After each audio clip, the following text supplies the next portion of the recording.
जय हिंद दोस्तों, नमस्कार। कैसे हैं आप सब लोग? आशा करता हूँ बहुत अच्छी होगी। मैं विष्णु आपका हार्दिक स्वागत करता हूँ। दोस्तों, हमने इंडियन हिस्ट्री का एक फाउंडेशन बैच स्टार्ट किया था और उसी के क्रम में हमने मिडेवल हिस्ट्री को समाप्त किया है और मॉडर्न हिस्ट्री की ओर हम बढ़ चुके हैं। उसी के क्रम में आज ये 12वां क्लास है हमारा और हम पढ़ रहे हैं सामाजिक सुधार आंदोलन। और पिछली क्लास में हमने पढ़ा था जो सामाजिक धार्मिक सुधार आंदोलन हुए थे हिंदुओं के द्वारा, वो पढ़े गए थे। और आज हम पढ़ने वाले हैं मुस्लिम धर्म सुधार आंदोलन के बारे में बहुत शानदार तरीके से। और इसी के क्रम में हमने पूरा इंडियन हिस्ट्री का पीडीएफ हम टेलीग्राम चैनल पर डाल देते हैं। टेलीग्राम चैनल का नाम है GSY विष्णु सर। टेलीग्राम पर जब आप सर्च करोगे ना विष्णु सर, जब टेलीग्राम पर सर्च करोगे ना तो वहां पर एक चैनल खुलकर आएगा, उसको आप ज्वाइन कर लेना और सारा जितना कंटेंट है वो सब आपको वहां पर मिल जाएगा। ज्वाइन करो या ना करो वो आपके ऊपर डिपेंड करता है। बस वहां से पीडीएफ डाउनलोड कर लेना और नोट्स बना लेना, बस यही मेरा कहना है। ठीक है, तो आज हम करने वाले हैं क्या, मुस्लिम धर्म सुधार आंदोलन के बारे में। कि यहां से हमारे एग्जाम में जितने प्रकार के प्रश्न पूछे जाते हैं आज तक, जैसे अलीगढ़ आंदोलन के बारे में आपने सुना होगा, अहमदिया आंदोलन के बारे में सुना होगा आपने, बहावी आंदोलन, देववंश सत्यशोधक समाज, बाल विवाह, विधवा पुनर्विवाह, ये सारा कुछ आज देखने वाले हैं। इस प्रकार से मैंने इसको डिजाइन किया है, आप देखोगे तो आपको बिल्कुल मजा आएगा। देखिएगा, अलीगढ़ देखेंगे, अलीगढ़ के बाद अहमदिया देखेंगे, अलीगढ़ वाले में और बचा हुआ भाग है, बहावी देखेंगे, देवबंद देखेंगे, टीटू मीर आंदोलन देखेंगे, फिर दलित सुधार के लिए आंदोलन आया था वो देखेंगे, फिर स्त्रियों की दशा में सुधार वाले जो आंदोलन आए थे वो देखेंगे, चाहे विवाह हुआ, चाहे बाल विवाह हुआ, कोई सा भी हुआ, ये सारी चीजें हम जानेंगे बहुत शानदार तरीके से दोस्तों। और ये पीडीएफ भी मैंने कहा था आपको प्रोवाइड कराया जाएगा। ठीक है, तो हम बढ़ते हैं अपने टॉपिक की ओर। टॉपिक है हमारा आज का कौन सा, कि मुस्लिम धर्म सुधार आंदोलन। जैसे हिंदुओं ने अपना धर्म बचाने के लिए आंदोलन चलाए थे, उसी प्रकार से मुसलमानों ने भी अपना धर्म बचाने के लिए आंदोलन चलाए थे। सबसे तगड़ा कारण एक ही है कि स्त्रियों की जो दशा चल रही थी वर्तमान में, यानी 18वीं और 19वीं सदी में इतना अत्याचार हुआ है स्त्रियों पर हद से ज्यादा, तो उसी स्त्रियों की सुधार करने के लिए दोनों सुधार आंदोलन स्टार्ट किए गए थे। चाहे वो हम हिंदू कह दें या हम वो मुस्लिम आंदोलन कह दें, कोई से भी कह दें, दोनों में एक ही बात कही गई है, महिलाओं का उत्थान किया जाए शिक्षा के अनुसार। और जो कुप्रथाएं चलाई जा रही हैं, चाहे वो सती प्रथा हुआ, चाहे वो बाल विवाह हुआ, चाहे पर्दा प्रथा हुआ, चाहे दास प्रथा हुआ, उनको खत्म किया जाए, यही प्रयास इन लोगों का रहेगा। तो इनमें सबसे पहले नाम आता है आपका अलीगढ़ आंदोलन के बारे में। लेकिन अलीगढ़ आंदोलन पढ़ने से पहले हम ये जानेंगे कि ये है क्या। तो लिखा है मुस्लिम धर्म सुधार आंदोलन, ये लिखा हुआ भी है, हिंदुओं के धार्मिक और सामाजिक सुधार आंदोलन के ही समान है ये। बस अंतर ये है कि वो हिंदू थे और ये मुस्लिम थे। दोनों का काम एक ही है कि महिलाओं का उत्थान करें और जो कुप्रथाएं चलाई जा रही हैं उनको बंद किया जाए, यही इनका कहना है। तो सबसे बड़ा योगदान इसमें दिया था सर सैयद अहमद खान ने दिया था। और सर सैयद अहमद खान ने अलीगढ़ में ही इस आंदोलन की शुरुआत की थी, इसलिए इसका नाम अलीगढ़ पड़ा था। क्या पड़ा था? अलीगढ़ आंदोलन पड़ा था। क्या किसने शुरुआत की थी या इसके प्रवर्तक कौन थे? तो यही थे जिसका नाम था सैयद अहमद अली खान, याद रखेंगे। और ये कुरीतियां क्या थी, किस पर इन्होंने जोर दिया था? तो इन्होंने कहा था पीरी मुरादी प्रथा और दास प्रथा पर इन्होंने जोर दिया था। ये पीरी मुरादी क्या होता है? पीरी मुरादी प्रथा, ये नई प्रथा का नाम आपने सुना है, लेकिन आप कहोगे कैसा, ऐसा भी होता था क्या? इसका मतलब ये है जिसकी भी मुराद पूरी हो जाती थी। जैसे मान लो आपने मंदिर पे मांग लिया कि भगवान मुझे ये चाहिए, और आपकी मांग पूरी हो जाती है, तो आप क्या करेंगे? तो आप अपने घर की एक लड़की को, एक बेटी को उस मंदिर के दान दे देंगे, मंदिर को दान में दे दिया जाएगा, ये है। और कभी कभी मंदिर से शादी भी करा दिया जाता था। ये था पीरी मुराद, मतलब अपनी लड़की को उस मंदिर में दे दिया जाता था, दान में दे दिया जाता था लोग, क्योंकि हमारी मुराद पूरी हो गई। इससे ही कहते हैं पीरी मुरादी प्रथा। और दास प्रथा आपको पता है, गुलाम, गुलाम जैसे मैंने यहाँ पे लास्ट में लिया हुआ भी है, दिखा देते हैं। जैसे ये गुलाम, जैसे पुराने समय में क्या हुआ था, गुलाम बनाए जाते थे। बहुत सारे लोगों को अपने पकड़कर लाए, जंजीरों में बांध दिया, अपना सारा काम करा रहे हैं, यानी गुलाम बनाए जाते थे जबरदस्ती हथकड़ियों से, जब तक मर नहीं जाए और जब तक इनको क्या करते थे, अत्याचार करते रहते थे, जब तक वो मर ना जाए। इतना अत्याचार हुआ है ना, ब्रिटिश सरकार में, ये आप सोच भी नहीं सकते थे। ये था विधवा पुनर्विवाह। हम आगे देखेंगे कि विधवा जब हो जाती है, कोई भी पत्नी है, उसका हस्बैंड मर जाता है, तो इसका विवाह नहीं होता था पहले, तो इस पर जोर सबसे ज्यादा किन लोगों ने दिया था वो भी हम देखेंगे। और पिछली क्लास में भी मैंने आपको बताया था कि विधवा पुनर्विवाह पर किस किस जो कवि थे उन्होंने भी जोर दिया था, और जो अन्य व्यक्ति थे उन्होंने भी जोर दिया था। एक होती थी सती प्रथा। एक क्या होती थी? सती प्रथा। सती प्रथा का अर्थ ये होता है कि जैसे मान लेते किसी का पति की मृत्यु हो जाती है, तो पति तो जलेगा ही जलेगा, लेकिन साथ में महिला भी जलेगी। ये होता था सती प्रथा। ये होता था सती प्रथा। ये लोग खड़े हुए हैं और ये महिला बीच में बैठी हुई है और चिता में, और उसमें टिकटी में आग लगा दिया और वो जल गई। इसे सती प्रथा कहते हैं। ये कुरीतियां थी, कुप्रथाएं थी, इनको खत्म करना था। और एक आपने सुना होगा बाल विवाह।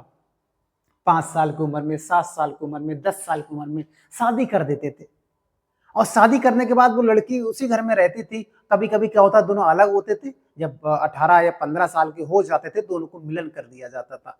लेकिन कुछ परिस्थितियों में क्या होता था, 5 साल में भी शादी कर दी जाती, वो लड़की वहीं रहती, तो वो शिकार हो जाती थी शोषण की, और अत्याचार किया जाता था उसके ऊपर। तो यही था कुप्रथाएं, जिनको बंद करना था। ये बाल विवाह, ये आपका दास प्रथा, ये आपका विधवा पुनर्विवाह, ये सती प्रथा। मैंने आपको चित्र के माध्यम से बताया किस प्रकार से ये सब चलता रहा था। आओ देख लेते हैं एक एक करके और चीजों के बारे में, ठीक है। चलिए, तो हम थे अलीगढ़ आंदोलन। क्यों किया गया था? क्योंकि अलीगढ़ में ही स्टार्ट किया गया था। शुरू कहां से हुआ था? हम ये कह सकते हैं 1875 ईस्वी में मोमडन एंग्लो ओरिएंटल कॉलेज खोला गया था। हम दूसरी भाषा में, अन्य स्रोतों में ये लिखा हुआ है कि इस डेट को मोमडन नहीं, अलीगढ़ में एक स्कूल खोला गया था। फिर 77 में क्या हुआ था, उसका नाम ये पड़ गया 77 में, ऐसे भी हम कह सकते हैं, लेकिन मैंने यहाँ पर डायरेक्ट लिख दिया है। मोमडन एंग्लो ओरिएंटल कॉलेज की स्थापना हुई थी अलीगढ़ में। इसके साथ ही ये आंदोलन शुरू हुआ था। ये कॉलेज क्यों खोला था? ताकि जो मुस्लिम वर्ग की महिलाएं हैं उनका उत्थान किया जाए शिक्षा के क्षेत्र में, और भी जो अन्य लोग हैं उनका उत्थान किया जाए। इनका उद्देश्य ये था कि ब्रिटिश सरकार से जो संबंध सुधारना, यानी ब्रिटिश सरकार से इनका संबंध सुधारना। जैसे ये ब्रिटिश अधिकारी हुआ करते थे, न्यायिक अधिकारी थे ये, सर सैयद अहमद अली। इन्होंने देखा था जब 1857 की क्रांति चल रही थी, तो उस समय एक न्यायिक पद पर थे। इन्होंने देखा था कैसे 1857 का जो महान विद्रोह था कैसे विफल हो गया, इन्होंने देखा था। उसी के कारण, उसी को देखते हुए उन्होंने बाद में ये सब चलाया था। तो इन्होंने कहना था कि ब्रिटिश सरकार से जो संबंध है उनको सुधारो, और मुसलमानों में आधुनिक शिक्षा का प्रचार करो। आधुनिक शिक्षा का मतलब है वही अंग्रेजी। अंग्रेजी पढ़ो, और आराम से अंग्रेजी पढ़ने के बाद नौकरी लग जाएगा सरकारी, आराम से आपका उत्थान हो जाएगा। ये इनका कहना था, क्योंकि ये न्यायिक पद पर थे, ये भी अधिकारी थे ब्रिटिश के। इनका नाम है सर सैयद अहमद खां। तो इन्होंने एक कॉलेज खोला था 1875 ईस्वी में, और यही कॉलेज कब आगे चलकर 1920 में अलीगढ़ विश्वविद्यालय बना। यही क्या बना? अलीगढ़ विश्वविद्यालय बना। आगे चलकर आपको याद रखना है, यही 1920 ईस्वी में। तो ये कुछ यहाँ से फैक्ट है वो हमको याद रखने। यहाँ से पूछा क्या जाता है, कब स्टार्ट हुआ था, किसने स्टार्ट किया था, कुरीतियां क्या थी, उद्देश्य क्या था, बस ये 4 ही प्रश्न है जो बहुत पूछे जाते हैं, ठीक है। चलिए, उसके बाद कुछ और इसकी मुख्य पत्रिका थी। क्या था? तहजीब उल अखलाक। तहजीब उल अखलाक इसकी प्रमुख पत्रिका थी। इसका मतलब है सभ्यता और नैतिकता के बारे में इसमें बताया गया था। और इसमें यह कहा गया था, एक महत्वपूर्ण और बात कही गई थी कि इस पत्रिका का एक मुख्य कार्य और भी था कि जो कुरान है ना, जो धार्मिक ग्रंथ है कुरान, उस पर टीका लिखना, यानी उस पर कुछ ना कुछ लिखना, ये इसका महत्वपूर्ण कार्य था। तो ये कुछ फैक्ट है इसका मानना था। और इन्होंने कहा था कि व्यक्ति की 2 आंखें होती हैं, एक हिंदू है और एक मुस्लिम है, दोनों साथ हैं, दोनों भाई हैं, इन्होंने कहा था। किसने? सर सैयद अहमद अली ने। उसके बाद अहमदिया आंदोलन चलाया गया था। अहमदिया आंदोलन कहां से चलाया गया था, कब चलाया गया था, किसने चलाया था, ये प्रश्न आते हैं हमारे एग्जाम में। तो प्रश्न आएगा कब चलाया गया था, तो 1889 ईस्वी में। किसने चलाया था? तो मिर्जा गुलाम अहमद द्वारा ये चलाया गया था। कहां चलाया गया था? तो गुरुदासपुर जिला है। गुरुदासपुर जिला कहां पड़ता है? आप कहोगे पंजाब में पड़ता है। कहां पड़ता है? पंजाब में पड़ता है। कादियाना नामक स्थान या कादी नामक कस्बे से ये स्टार्ट हुआ था। इसका नाम है अहमदिया आंदोलन। इसलिए इसको कादियान आंदोलन के नाम से भी जानते हैं। कादियान आंदोलन के नाम से भी इसको जानते हैं, आपको याद रखना है। और इस आंदोलन में जिहाद का विरोध किया गया था। जिहाद का तो प्रश्न आएगा कि किस आंदोलन में जिहाद का विरोध किया गया था, तो अहमदिया आंदोलन था, और किसी में नहीं किया गया था। इनकी एक पुस्तक थी बहरीन ए अहमदिया, और इसमें इसी के विचारकों का सिद्धांत है यही अहमदिया आंदोलन के जो विचार हैं, इसमें क्या क्या करना चाहिए, क्या क्या नहीं करना चाहिए, ये सारे विचारों की प्रवृत्ति वाला ये पूरा क्या है, पुस्तक है, जिसका नाम है बहरीन ए अहमदिया, आपको याद रखना है। उसके बाद में बहावी आंदोलन स्टार्ट किया गया था। बहावी आंदोलन कब हुआ, किसने किया और कहां से स्टार्ट हुआ, ये 3 प्रश्न हर किसी एग्जाम में पूछे जाते हैं। बाकी कुछ पूछा जाए या ना पूछा जाए, ये 3 तो पूछे ही जाते हैं। और क्या पूछे ही जाते हैं, क्या बहावी आंदोलन क्यों स्टार्ट हुआ, तो आप कहोगे अरब का मतलब है सऊदी अरब प्रायद्वीप की बात चल रही है, सऊदी अरब देश की बात चल रही है। अरब के अब्दुल वहाब और शाह वलीउल्लाह से प्रेरित होकर ये आंदोलन की शुरुआत की गई थी। 2 लोगों से प्रेरित हुए थे, एक का नाम था अब्दुल वहाब और एक का नाम था वलीउल्लाह से प्रेरित थे। अरब के रहने वाले थे, अरब प्रायद्वीप के रहने वाले थे। दुनिया का सबसे बड़ा प्रायद्वीप अरब प्रायद्वीप, और अरब प्रायद्वीप का सबसे बड़ा देश सऊदी अरब है ना। चलिए, शुरुआत किसने की, सैयद अहमद राय बरेलवी ने की थी। सैयद अहमद राय बरेलवी ने की थी। कब की थी, 1820 में की थी, और कहीं कहीं अन्य स्रोतों में 20 और 22 भी लिखा हुआ मिलेगा। ठीक है, उद्देश्य क्या था इनका, उद्देश्य बहुत तगड़ा था इनका भाई। क्या था, देश को दार उल हर्ब यानी काफिरों का देश से दार उल इस्लाम यानी इस्लाम की भूमि में बदलना। इन्होंने कहा था, सिंपल सा समझो, जो काफिरों का देश है, यानी जो अंग्रेजों को काफिर कहते थे, और लेकिन आज तो किसी और को काफिर कहा जाता है, तो काफिरों का देश से इस्लाम की भूमि में बदलना इनका मुख्य उद्देश्य था। जो अंग्रेजों को भगाना और सबको कब्जा कर मुस्लिम या इस्लाम धर्म को अपनाना और इस्लाम धर्म की पूजा करना, इस्लाम धर्म की भूमि को बनाना, यही सारी चीजें थी। यह आंदोलन बिहार और पटना के आसपास के क्षेत्र से शुरू हुआ था। बिहार और पटना के आसपास के क्षेत्र से शुरू हुआ था, और इसका मुख्य केंद्र थी कौन सा, पटना। इसका केंद्र भी किसको बनाया गया था, पटना को बनाया गया था। तो हम ये कह सकते हैं, जो बहावी आंदोलन हुआ था अभी कहां से स्टार्ट हुआ था, तो बिहार से स्टार्ट हुआ था, और ये बिहार में ही सिमट कर रह गया था। देवबंद आंदोलन, कौन सा, देवबंद आंदोलन, ये किसका नेतृत्व था, इसकी लीड किसने संभाली, ये इसको लागू किसने किया, कब किया, कहां किया, आओ देखते। 2 लोग थे, मोहम्मद कासिम ननौतवी और राशिद अहमद गंगोही। ये 2 लोगों के द्वारा ये शुरू किया गया था। और यूपी का एक जिला है, या हम कह सकते हैं उत्तर प्रदेश का उत्तरी जिला सहारनपुर से ये स्टार्ट हुआ था। कब की बात है, 1866 ईस्वी की बात है।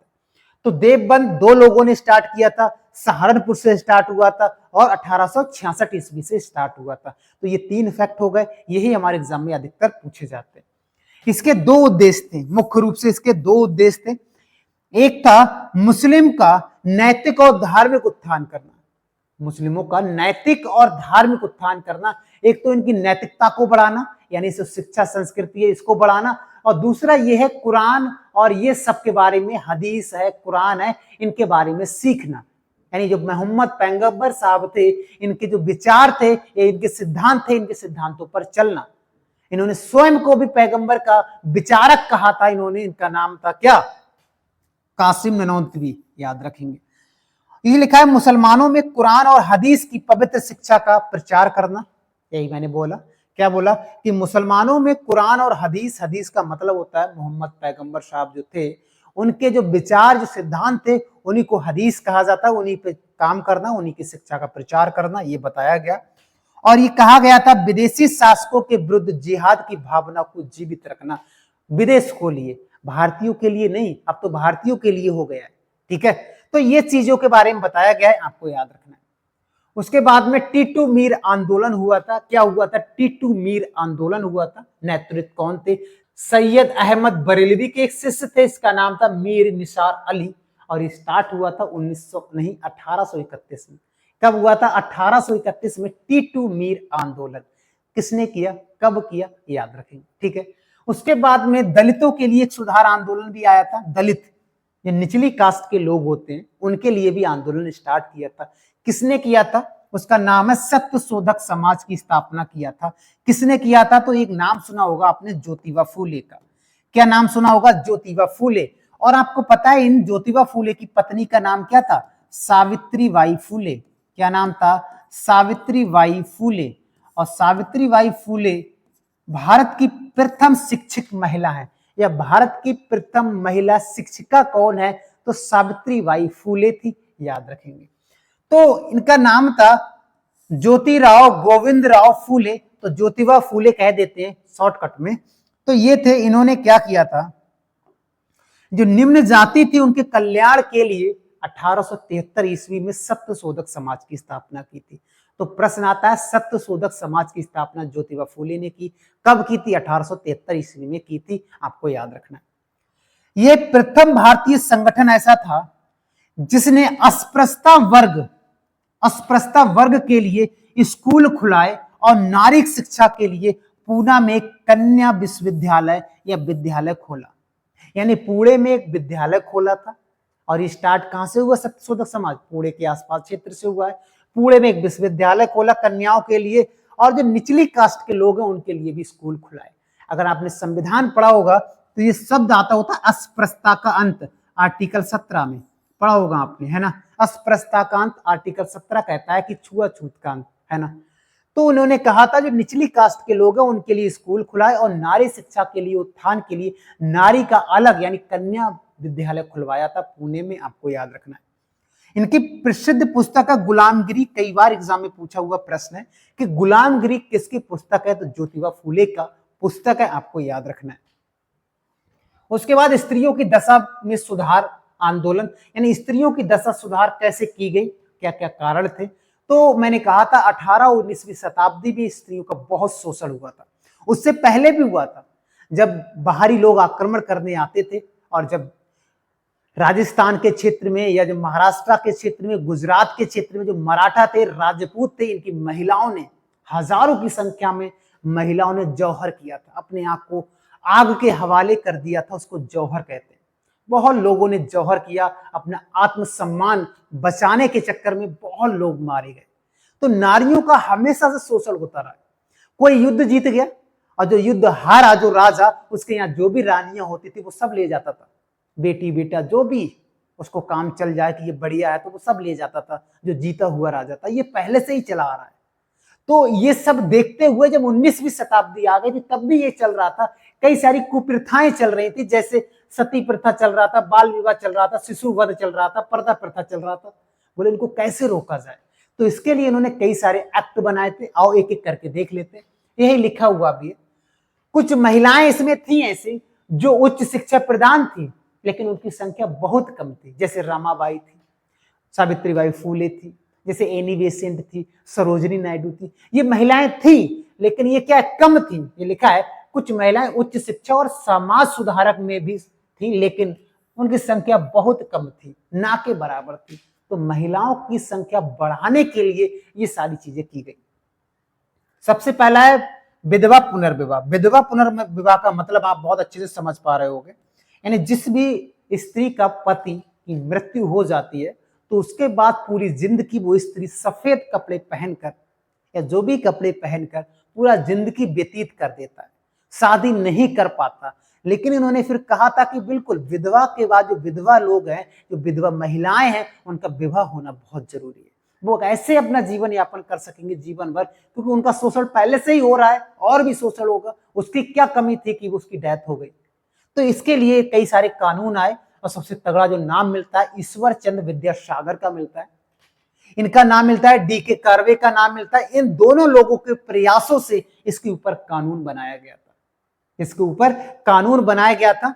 और जुलाई 1856 में विधवा पुनर्विवाह जो अधिनियम था उसको बनाने का डलहौजी को जाता है, लेकिन डलहौजी को बनाने का क्रम जाता है, लेकिन लागू स्वतंत्र रूप से लागू किसने किया था? तो कैनिन ने किया था। और कहीं कहीं कैनिग भी लिखा हुआ मिलेगा, या ना की जगह गा भी लिख सकते हो, ना भी लिख सकते हो। तो यही लिखा है 56 में विधवा पुनर्विवाह अधिनियम डलहौजी के द्वारा पारित किया गया था, लेकिन स्वतंत्र रूप से लागू करने का श्रेय जाता है कैनिन को। यही मैंने आपको बताया। प्रश्न कभी भी आए तो याद रखना इन दोनों के सहयोग से ये हो पाया है। और ये डेट कब की है? 1856 की बात है। 1893 में डी.के. कर्वे ने विधवा विवाह मंडली की स्थापना किया था। एक मंडली बनाई थी जो विधवा लोग थे, उसकी एक स्थापना किया था डी.के. कर्वे ने। कब? 1893। अब आप बताओ, पिछला क्लास अगर आपने देखा है तो मैंने 1893 में 4 ऐसे प्रश्न बनाए थे जो हर किसी व्यक्ति को याद होना तय। 1-2 प्रश्न जरूर आता है, तो वो बताना कमेंट बॉक्स में मैंने क्या क्या 1893 में आपको बताया था। बहुत शानदार वाला बताया ना। 1850 ईस्वी में विष्णु शास्त्री पंडित ने विडो रीमैरिज एसोसिएशन की स्थापना की थी। यानी रीमैरिज, आप दोबारा से भी मैरिज कर सकते हो। ये किसने किया था? तो शास्त्री जी ने किया था, विष्णु शास्त्री जी ने, है ना। तो ये प्रश्न हमें यहां से याद रखने हैं। तो प्रश्न आएगा विधवा पुनर्विवाह किसने खत्म किया? तो ये 2 लोगों के नाम आप टॉप पर आएंगे। डेट कब की है? 1856 की बात।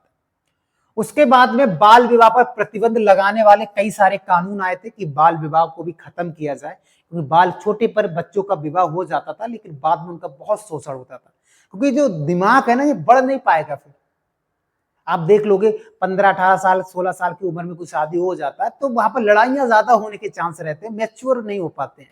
तो यही कहा कि छोटे पे शादी वादी ये रोक दिया जाए।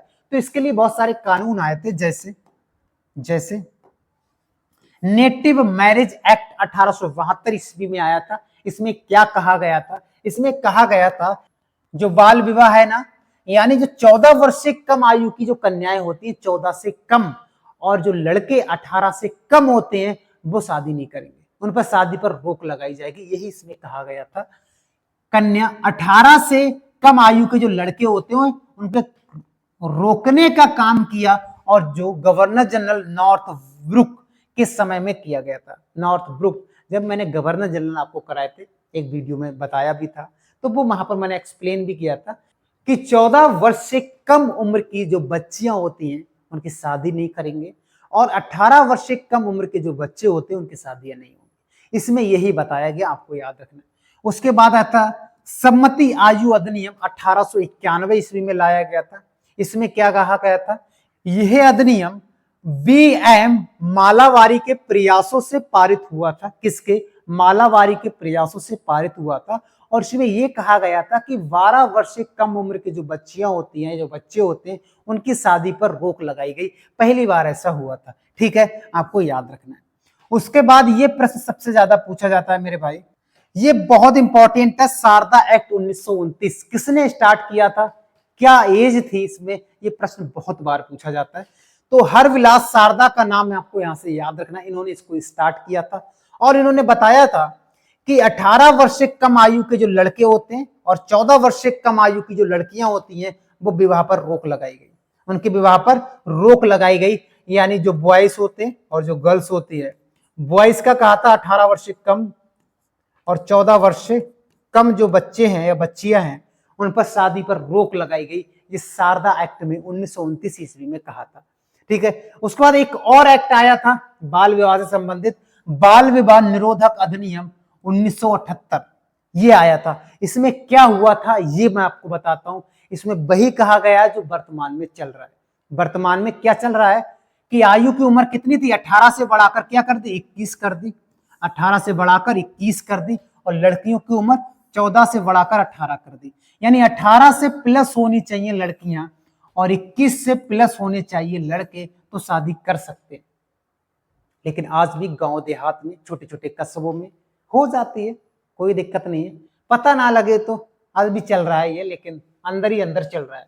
ठीक है, तो ये स्वतंत्रता प्राप्ति के बाद ये सब स्टार्ट किया गया था। ठीक है, स्वतंत्रता प्राप्ति कब हो गई थी आपको पता? 1947 ईस्वी में। उसके बाद इसको स्टार्ट किया गया था, है ना। उसके बाद मैंने आपको यहाँ पर चित्र भी बताए थे कुछ, ये गुलामों के चित्र यहाँ पर दर्शाए। गुलाम कैसे होते थे? गुलामों का बाजार लगता था, गुलामों का बाजार लगता था। जो सबसे तगड़ा होता था उसको खरीद लाते थे। जैसे अलाउद्दीन खिलजी के समय में मलिक काफूर एक गुलामी था, और कुतुबुद्दीन ऐबक एक गुलामी था, इल्तुतमिश एक गुलामी था। ये सारे गुलाम हुआ करते थे, और यही हाउ हजूरी करके, हाजी हाजी करके बताओ क्या करना है, और राजा भी बन जाते थे क्योंकि विश्वास जीत लेते थे। और उसकी मृत्यु के बाद क्या होता था, आप यहाँ पर देखो कैसे इन पर लोड लिया जा रहा है, बच्चों को कैसे जंजीर से बांधा गया है, ये सब बहुत मार कूट दला खून निकाल कर बेच दिया जाता था, ऐसा भी था। और यही मैंने अभी कहा विधवा पुनर्विवाह वाला सिस्टम कैसे इसको खत्म किया गया था, क्योंकि इसमें क्या होता है, किसी स्त्री का पति मर जाता है वो जिंदगी भर अकेले जीवन यापन करती है। और सती प्रथा के बारे में मैंने बताया था, जब किसी भी लेडीज का पति मर जाता है तो क्या होता था, वो साथ में उसके साथ लेट जाती है टिकटी पर और उसके साथ ही जल जाती है। ये सती प्रथा था, ये कुप्रथाएं थी, इनको बंद किया गया था। और बाल विवाह पर भी मैंने कहा था प्रतिबंध लगाया गया था किस प्रकार से। तो ये था टॉपिक हमारा। इसके बाद हम टॉपिक स्टार्ट करेंगे कांग्रेस, यानी हम सीरीज वाइज चल रहे हैं, ऐसा नहीं कि बीच में कोई टॉपिक छोड़ दिया है, बिल्कुल सीक्वेंस से चल रहे हैं ताकि हमारे एग्जाम में कोई सिंगल प्रश्न बाहर नहीं आएगा। अगर चैनल पर नए हो तो चैनल को सब्सक्राइब कर देना और वीडियो को लाइक। और ये पीडीएफ कहाँ से मिलेगा, तो टेलीग्राम पर जब आप सर्च करोगे GSY विष्णु सर तो टेलीग्राम से ही आपको मिल जाएगा और डाउनलोड कर लेना, नोट्स बना लेना। बाकी मिलते हैं नेक्स्ट वीडियो में, आज के लिए इतना ही। जय हिंद दोस्तों।